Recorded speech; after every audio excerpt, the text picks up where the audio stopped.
ओम नमः शिवाय। प्रिय दर्शकों, देरी से बनो लेकिन कुछ बनो जरूर, क्योंकि वक्त के साथ लोग आपकी खैरियत नहीं हैसियत पूछते हैं। वैसा ही हाल मेष राशि वालों का है। बनना है, बनने का समय आ गया है। अब वो समय, ये 29 दिन है ना, श्रावण के महीने के, जो 22 जुलाई 2024 से लेकर 19 अगस्त 2024 के बीच में है। ये 29 दिन आपके लिए बेहद महत्वपूर्ण है। महादेव की कृपा भी इस दौरान होगी और आपके ग्रह दशाएं भी कुछ ऐसे योग बन रहे हैं, जिन योगों की वजह से आप जो अभी तक चाह रहे थे लेकिन अचीव नहीं कर पा रहे थे, प्राप्त नहीं कर पा रहे थे, वो प्राप्त करते हुए अब आप दिखाई दे रहे हैं। पूरी बात करेंगे, अंतिम तक बने रहिएगा। मेष राशि की बात हो रही है। सबसे पहले मैं श्रावण के बारे में आपको बता देता हूं। ये श्रावण अद्भुत है। 72 साल बाद इतना अद्भुत महीना आ रहा है। सोमवार से श्रावण का शुरुआत हो रहा है, यानी कि पहला दिन सोमवार है, महादेव का दिन।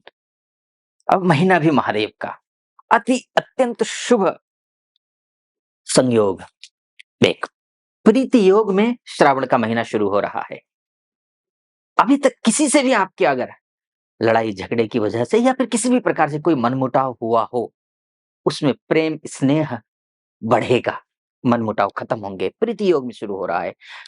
महादेव की उपासना करनी है, ध्यान रखिएगा कैसे करना है ये मैं बताऊंगा आपको, और कुंडली का पूरा विश्लेषण करेंगे।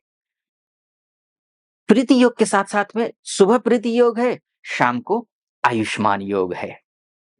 तो अगर घर में कोई अस्वस्थ रहता है या आप स्वयं भी अस्वस्थ रहते हैं, तो स्वस्थ होने का समय आ गया है।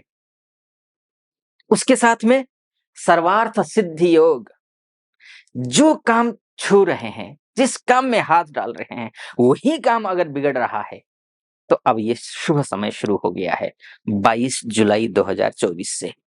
सर्वार्थ सिद्धि योग में जिस काम में हाथ रखेंगे वो काम आपके बनेंगे। अब आता हूं मैं, ये है ना अद्भुत संयोग। उसी तरीके से अब आता हूं आपकी राशि के हिसाब से क्या कुछ होने वाला है ये बताता हूं। फिर अंतिम में शिव जी की पूजा करनी है, कैसे करनी है ये मैं आपको बताऊंगा।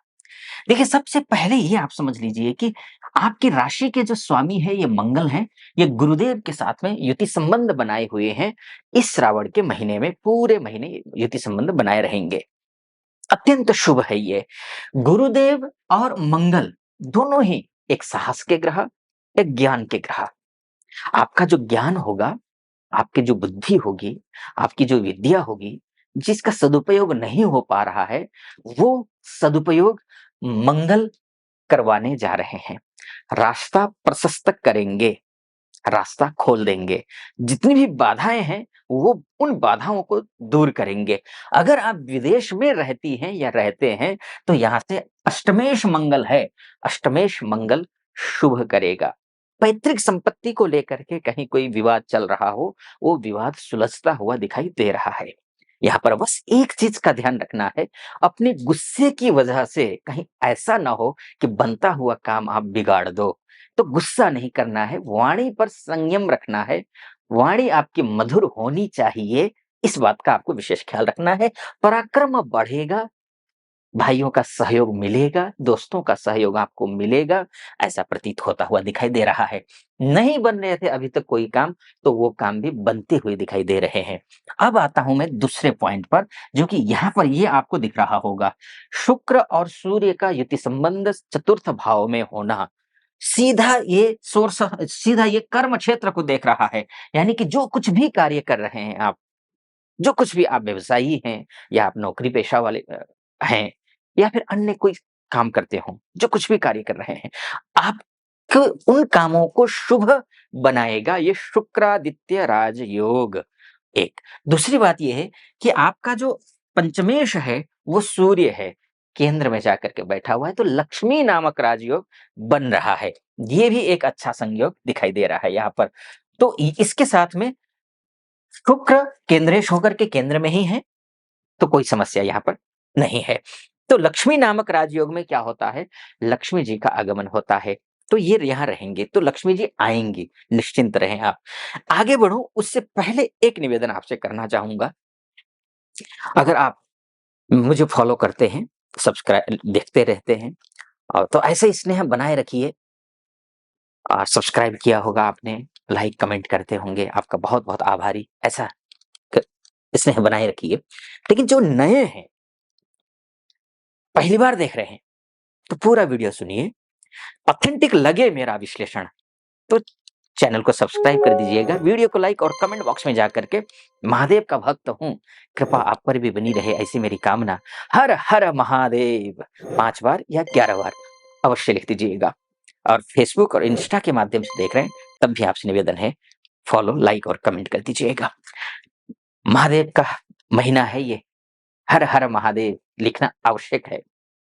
अच्छा, अब मैं आता हूँ तीसरे नंबर पे आता हूँ। देखिए, 30 जुलाई को 30 जुलाई को शुक्र जो है ये पंचमस्थ हो जाएँगे। तो जैसे ही शुक्र पंचमस्थ होंगे, तो यहाँ पर लक्ष्मी नारायण नामक राजयोग बनता है।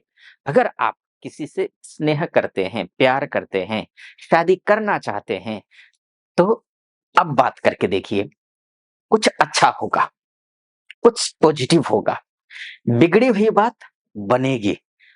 अगर आप विद्यार्थी हैं, तो पढ़ाई-लिखाई में अधिक फोकस करेंगे, पढ़ेंगे आप। शुक्र और बुध का युति संबंध होना अच्छा होता है, शुभ होता है। लक्ष्मी नारायण नामक राजयोग वो भी त्रिकोण में जाकर के बन जाए, ये अत्यंत शुभ है। तो आपके लिए यहाँ से सीधा ये सोर्स ऑफ इनकम को देखेंगे। सोर्स ऑफ इनकम को देखने का मतलब ये है कि रुके हुए पैसे आएँगे, बिगड़े हुए काम बनेंगे, ये है। कुछ शर्तें ज़रूर मैं बोलूँगा यहाँ पर, देखिए, किसी भी कुंडली में नेगेटिव पक्ष भी होता है और पॉजिटिव पक्ष भी, दोनों ही होते हैं। अब कुछ आचार्य होते हैं, जो भी सिर्फ़ और सिर्फ़ नेगेटिव ही पक्ष को रख देते हैं और मेरी कोशिश रहती है कि मैं पॉजिटिव पक्ष को आपके समक्ष रखूँ। कुछ नेगेटिव भी हैं, जैसे कि शुक्र और सूर्य 4th हाउस में होते हैं, तो एक ये भी दोष होता है।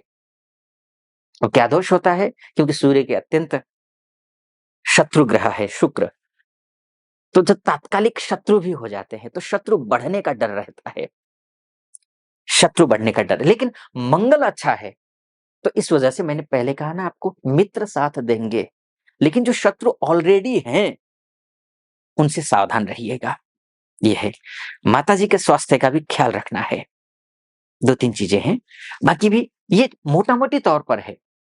विस्तार से अगर कुंडली के बारे में जानना चाहते हैं, क्या माइनस पक्ष है, क्या प्लस है, क्या कुछ होगा भविष्य में, इसके बारे में अगर चर्चा करना चाहते हैं, तो नीचे नंबर है, उस नंबर पे कॉल कीजिए, हमारे प्रतिनिधि से बात कीजिए।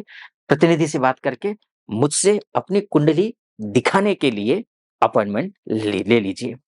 विस्तार से आपकी कुंडली की चर्चा करेंगे। कैसा लगा आपको वीडियो? अच्छा, मैं महादेव के बारे में बताने वाला था। आपको पूजा करनी है। देखिए, वैसे तो षोडश उपचार पूजा सबसे अच्छा है। सबसे अच्छी पूजा होती है षोडश उपचार पूजा। यानी कि 16 प्रकार से पूजा होती है, 16 पूजा होती है, 16 चीज़ें आपको 16 चीज़ों से शिव जी की उपासना करनी होती है, वो सबसे अच्छा है। अगर वो नहीं कर पाते हैं, तो कम से कम आप दूध, दही, घी, शक्कर, शहद, इससे आप स्नान अभिषेक करिए शिवलिंग पर, जल से फिर अंतिम में अ, स्नान करवाइए, धूप दीप नैवेद्य कीजिए। इस दौरान पूरा आपको ओम नमः शिवाय का जप करना है। इस बात का आपको ख्याल रखना है। अगर ऐसा करते हैं, सफलता मिलेगी, शुभ होगा, ईश्वर की कृपा होगी, भोलेनाथ की कृपा होगी। आप खुश रहें, संपन्न हों, चिंता मुक्त हों, ऐसी मेरी कामना, शुभकामना। फिलहाल अनुमति दीजिए। ओम नमः शिवाय।